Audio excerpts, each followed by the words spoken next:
In the second case, work done during volume strain. Now this is a some volume is taken, some volume element is given, and if it is pressed from one of the side as shown by certain force F, this side gets displaced by displacement X, and thereby there is certain strain is introduced in this object, and this is called as volume strain. In this case also certain work is done, and if this work is calculated using this formula, we have seen in the entire expression in detail. This work done per unit volume, if it is calculated in this case also, this comes to be 1/2 into stress multiplied by strain. So this is actual work done during the volume strain. First example, or first numerical first derivation we have seen, that is work done during the longitudinal strain. And similarly, third case we are going to discuss, that is work done during the shearing strain. Now as we all know, we know this particular diagram of shearing, so we have to draw this diagram first. Once we draw this diagram, we'll just get this derivation in one or two, three steps, very small steps. Okay, so let's draw this diagram which is needed. We have drawn such type of diagram earlier too. So show there is one cube of some dimensions. This cube is cube or some rectangle, you can draw any of the diagram. This is an object placed on the some surface, and this is what shown to be its backside. Draw this diagram with me, and names to this was given as A, B, C, D. This is A, B, C, and this is D. And you can give other surfaces again, small c, small b, small d, this here, and this is small e. This is what, and whenever certain force is applied on this side, upper side, this is the force applied, this particular side gets shifted towards this new location, and that is what is shown here to be shown by this. And the new location of this particular gets sheared, and that's how I can draw this. It's a new shape undertaken by this object. So the face here, D, C, C dash, D dash, sorry, D, C, small c and D, this face remains same, this doesn't move, but this particular face moves by certain distance which is given by this small l, where this distance is given by small l. So this is the displacement of the topmost surface or upper surface, and this is called as shearing angle theta. So this diagram we have drawn earlier too. Here I am drawing this diagram once again to understand this particular purpose. So this is all theta, this is also theta, and so is all thing. Okay, so this is work done, and this is small l has been shown, and in this particular work done, how much work is done in this particular shearing strain, this is to be calculated. Okay, now as we have seen, we don't write anything here. The force applied, the force applied, capital F, produces shearing strain, produces shearing strain. Okay, and the modulus of rigidity, we have already obtained this expression earlier.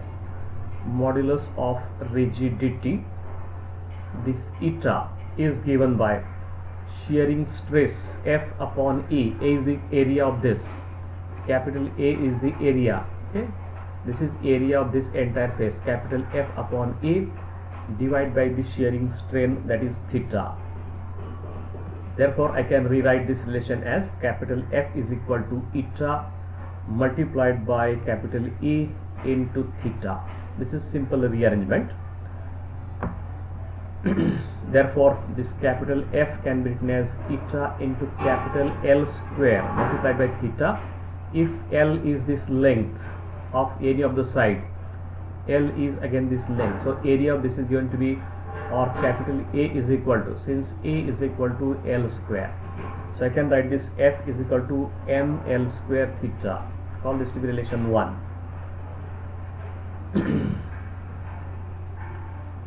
So this is F into N into L square theta. Now from figure already we have seen this from figure. This theta is given by, we have seen tan theta is this small l upon, again this is capital L, but since theta is very small, I can write theta is equal to small l upon capital L. Okay, this is we have written this tan theta is equal to small l upon capital L. If theta is small, then theta is approximately equal to tan theta. So I have written this relationship, theta is equal to small l upon capital L, and write this theta there in above equation 1.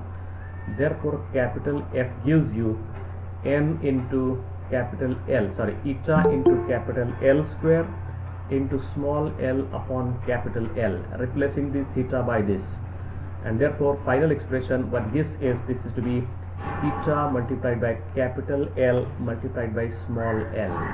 This is my equation 2. This is the force used in this case.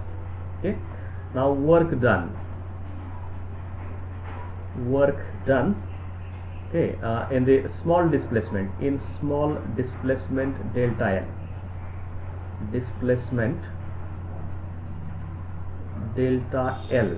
Okay, आता पहा याची total displacement आहे, this is from the diagram, from 0 to small l. This is total displacement. याचा एक छोटासा part घ्यायचा आहे, that is small dl.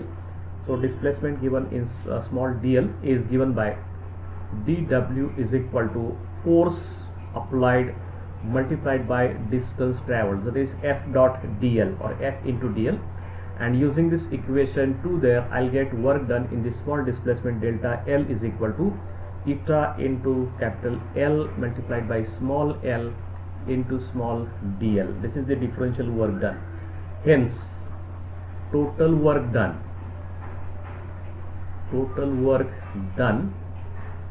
in the displacement, actually shearing displacement from 0 to small l, this is the total displacement, is given by capital W is equal to, now this time again integral from 0 to L, these are the limits, and this is f into dl, or that is what we have already written. This expression is integral from 0 to L.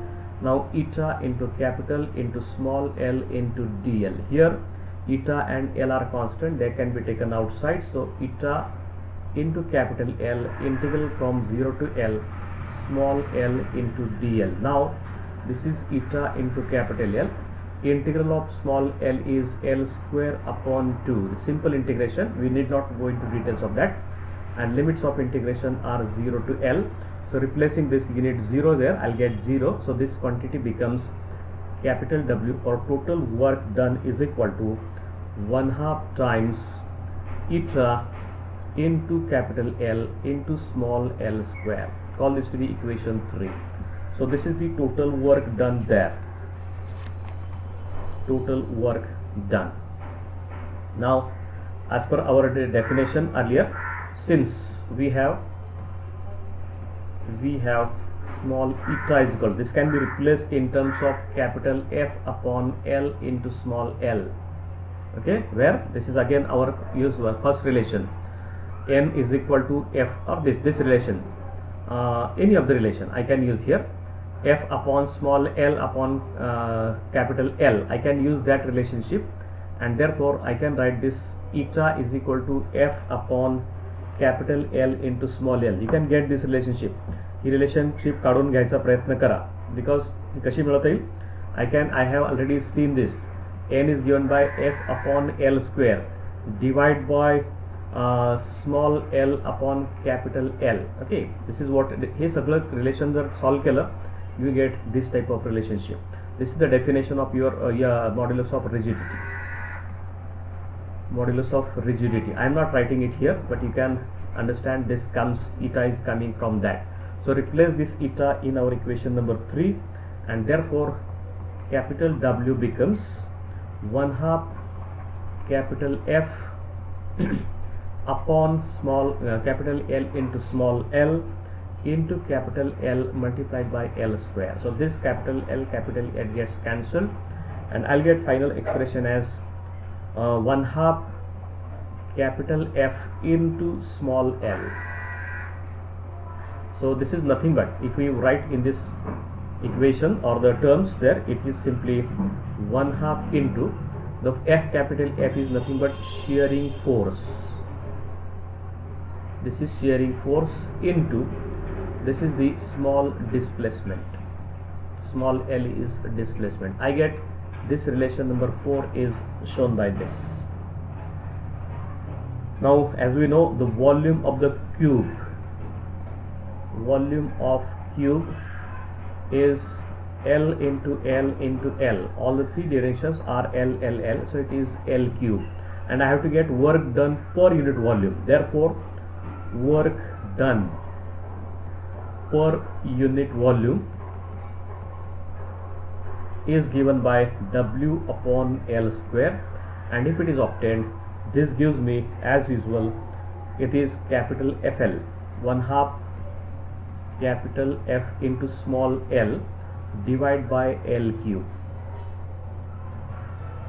Capital F into small l upon L cube. Okay, this divided by equation 4 divided by this L cube, I'll get this. Let's rearrange this. It is 1/2 capital F upon, this is L square, and one of the L is remaining, that can be written as here, and that shows you this equation is nothing but, that is what work done per unit volume is equal to. If I go for this relationship here, this gives me stress, shearing stress, and this gives me shearing strain. So this is nothing but shearing stress, shearing stress into shearing strain. So here also we get this relationship, work done per unit volume or elastic energy stored in the shearing strain is 1/2 stress into strain. This is my equation 5. Okay, so work done per unit volume, therefore work done per unit volume in shearing strain. Shearing strain is this, it is given by 1/2 stress into strain. Now look at, these are the three very important derivation, as I said. So here in the first case, where is this modulus of, yeah, in the first case, in the shear longitudinal strain, we have seen work done per unit volume is 1/2 stress into strain. In case of second volume strain, that is work done during the volume strain, work done per unit volume during the volume strain, here also it is obtained to be 1/2, 1/2 or 1/2 stress into strain. And similarly in the third case also, work done in the shearing strain, in the using this entire derivation, we have showed that this work done per unit volume is also 1/2 into stress into strain. Now in different books, textbooks or reference books, maybe there are some different methods, mathematical methods may be different, some treatment may be different, but finally in all these three different types of work done per unit volume, in longitudinal strain, in volume strain, as well as in the this shearing strain, the work done per unit volume is always equal to 1/2 into stress multiplied by strain. So in examination, one of the derivation may be asked to you, not in general, third derivation फारसं विचारलं जात नाही, but usually first derivation is asked most of the times in examination. So you have to be prepared for that. Now let's go to the next another important derivation or point, that is called as Poisson's ratio. Poisson's ratio, it's not poison, it is Poisson's ratio. It's the name of the scientist. Okay, now this is one very common example. Whenever we stretch a wire, its length may go on increasing, but its diameter goes on decreasing. And now how diameter decreases, how its length increases, what is the force applied, connecting to that, this particular constant is there, and which is called as Poisson's ratio. Now this is a ratio, it is a number, it doesn't have any dimension, but it depends upon different materials. Now take an example of a copper wire and stretches, obtain this sigma or this Poisson ratio, it is something different. For iron it is different, for aluminum it is different, for any other material you prepare, this particular value is counted different. So this is a property of the material itself. So Poisson ratio of iron and copper may not be same, Poisson ratio of plastic and some other material may not be same. So this is a property of material. We are going to get a small derivation for that. and theoretically we can show that this Poisson ratio varies from -1 to +½ practically it is something between 0 to half. Why and how, all these things can be discussed as follows. Okay, so let's write in brief its definition first. In general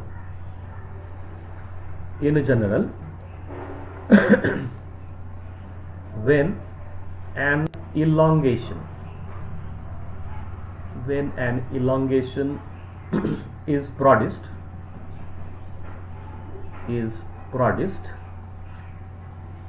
by a longitudinal stress, longitudinal means along the length, longitudinal stress in a certain direction. We are going to draw its diagram, then you will understand very easily. Certain direction, longitudinal stress in a certain direction, certain direction, comma, a contraction results in the lateral, I'll explain meaning of each word, lateral direction. Contraction is results in the lateral directions of the body under strain,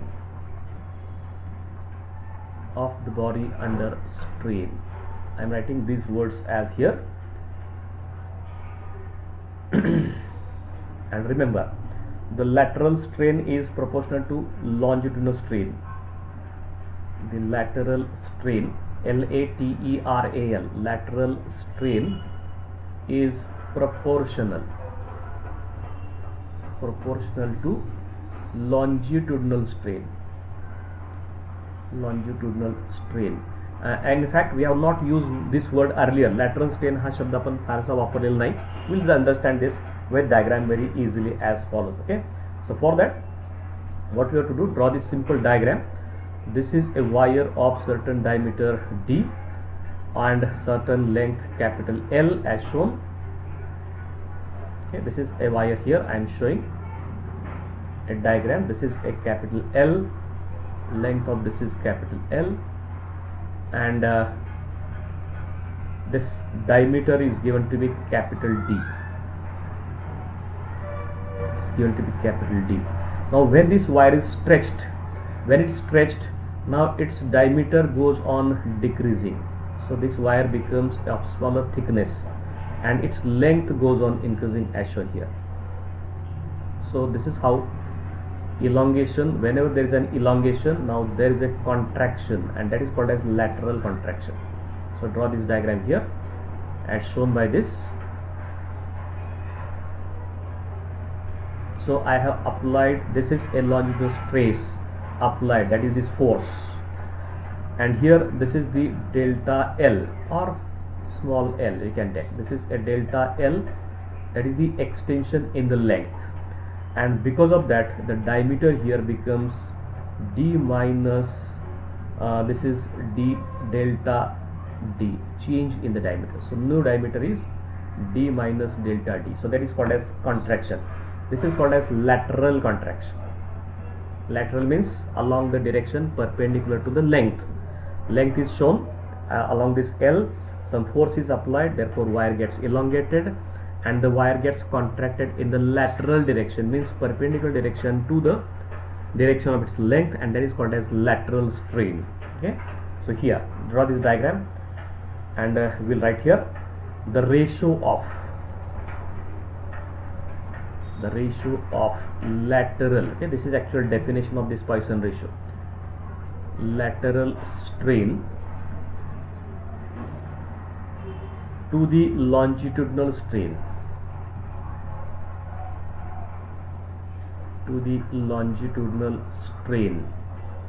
is called as Poisson ratio, is called as Poissons apostrophe s, Poisson's ratio, and most of the time symbol used for that is sigma, of the material of the body, Now this is the definition with which we can define this sigma. So mathematically sigma is given by sigma is equal to lateral strain, change in dimension in the perpendicular direction, that is lateral strain, divided by longitudinal strain. Longitudinal strain. So mathematically, if I give here, this is given by another very simple derivation. This is now we can give here this how to calculate lateral strain. Now lateral strain is equal to change in diameter. So what was change in diameter divided by original diameter. Change in diameter divided by original diameter. Okay, spelling of the diameter, diameter. This change in diameter. Similarly, longitudinal strain, it is given by change in length divided by original length. I am going a bit fast. So symbolically, this is delta D upon capital D is original diameter, and change in diameter is small delta d, whereas delta L is the change in length, capital L is the original length. So using these symbols, I can use, or I can get this sigma is equal to delta D upon capital D divided by delta L upon capital L. Rearranging this, A divided by B divided by C divided by D, I can rearrange this, and therefore D comes in the denominator. So L upon D into small delta D upon delta capital L. So this is the expression for, you can write here, this is the expression for, Poisson ratio. This is expression for Poisson ratio. Now what is the speciality of this Poisson's ratio? Okay, now comments. We can make certain comments over that. These comments are as follows. What is this? It is a pure ratio.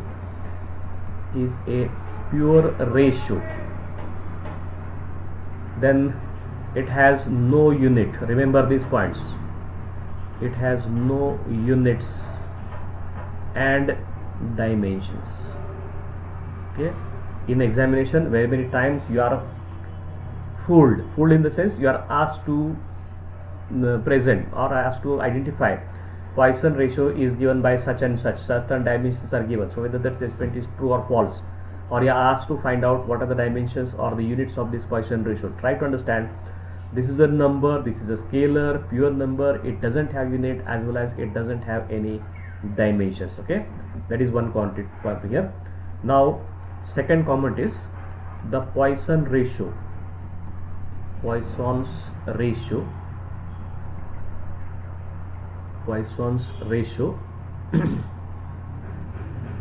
depends on nature of material. So for every different element or material, it is different. So that is to be a material property. So Poisson ratio of iron is not equal to Poisson ratio of copper, is not equal to Poisson ratio of aluminium, or is not equal to Poisson ratio of carbon or anything. Every material has its own Poisson ratio. Okay, and third comment, there is some materials. Now there are certain materials there which are very feebly, म्हणजे एखाद्या material वरती किती force apply केलं तरी त्याचं फारसं volume change होत नाही किंवा तिथं फारसे लॅटरल डायमेन्शन्स किंवा लॅटरल चेंजेस होत नाहीत. Such materials are said to be compressible material. Okay, so we'll write this particular thing here. When certain materials, certain objects, when certain objects, या certain materials बोला, certain materials found no change in volume. No change in volume no change in volume okay, under such strain or stress, it is said to be incompressible. Okay, not what is this आपण पाहिलं होतं. So whenever certain force is applied on the body, if it changes its volume, then we call it to be compressible. There are certain objects which are almost no compression occurs there, and such objects are called as incompressible. And what is this? So this particular thing, that means what we have written here is this. For this type of objects,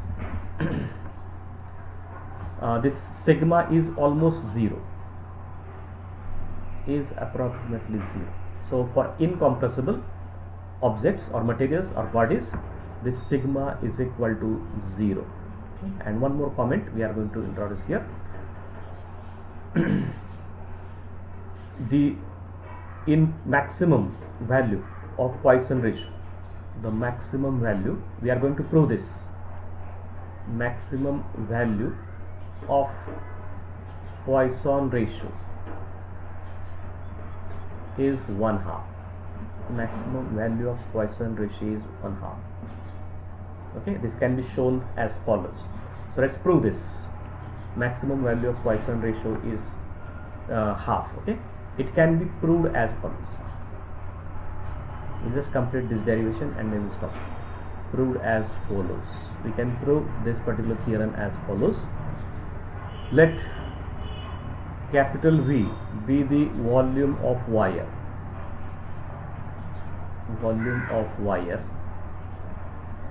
Then V is given by pi r square. R is radius, pi r square is cross section area, and length capital L. So this is simple derivation. This gives you L is length, small r is radius of wire. So using these numbers I can get volume is given by this. Now change in volume is given by, now we have to apply the differential. Change in volume is given by, use the method dV. Now differential, there are two different variables, r and L. So this is a product, r square and L. So we have to apply the law of differentiation of product, and if it is applied, I'll get first differential is pi into r square as it is into multiply of, or the differential of this L length, that is dl. So use this UV rule, plus differential of this is now r square. If it is differentiated, I'll get it to be pi into twice r into dr multiplied by L. So that is the differential of this. Call this the equation 1. This is now my equation 2.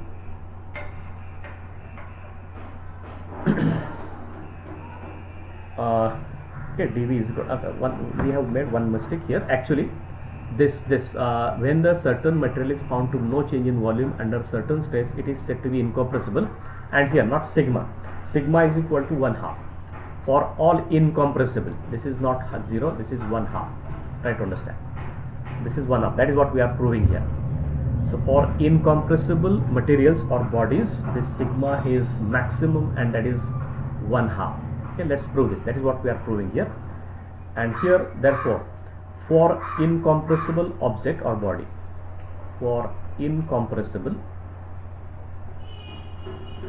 incompressible body, this dV is equal to 0. Therefore this equation 2 becomes 0 is equal to pi into r square into capital DL plus pi times twice into L multiplied by dr into capital L,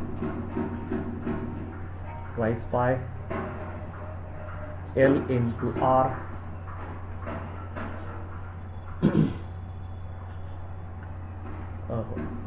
what is this small L or capital? Okay, you are making mistake here. This L is not there. High L nahi hai. This small L is not there. This is pi r square dl, first differentiation of dl, then pi twice r into dr, not L. Okay, this is twice r. not small l, twice r into dr multiplied by l. So let's see what cancels. Pi gets cancelled, then one of the r also gets cancelled, so I'll get 0 is equal to r into dl. Now r will get cancelled, so it comes to be twice into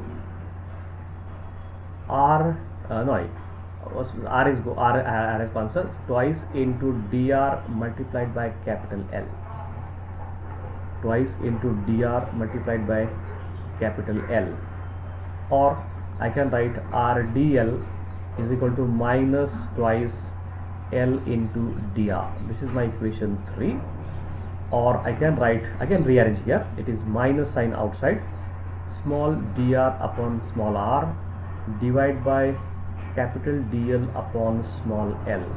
And if it is done, okay, I am taking this, rearranging this, r, take this quantity here, so r upon dl upon, rearranging this, I'll get this to be simply 1/2,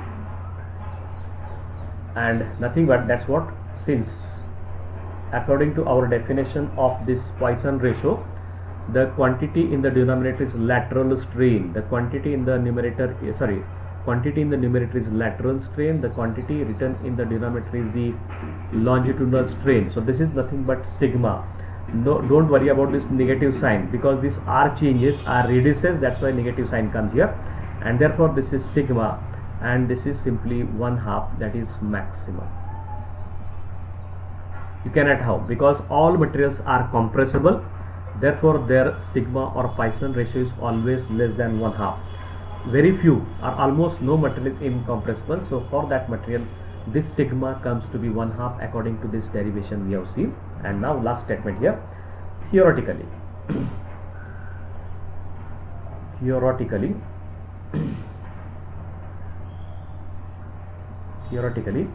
the limiting values, last statement we are writing, limiting values, also remember this, values of sigma r, minimum value is -1 to 1/2, that is the maximum,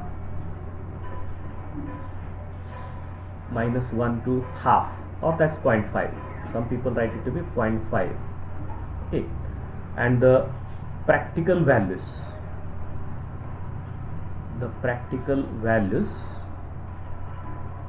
of sigma lies in between, that means almost for all materials this sigma lies in between 0.2 to 0.4.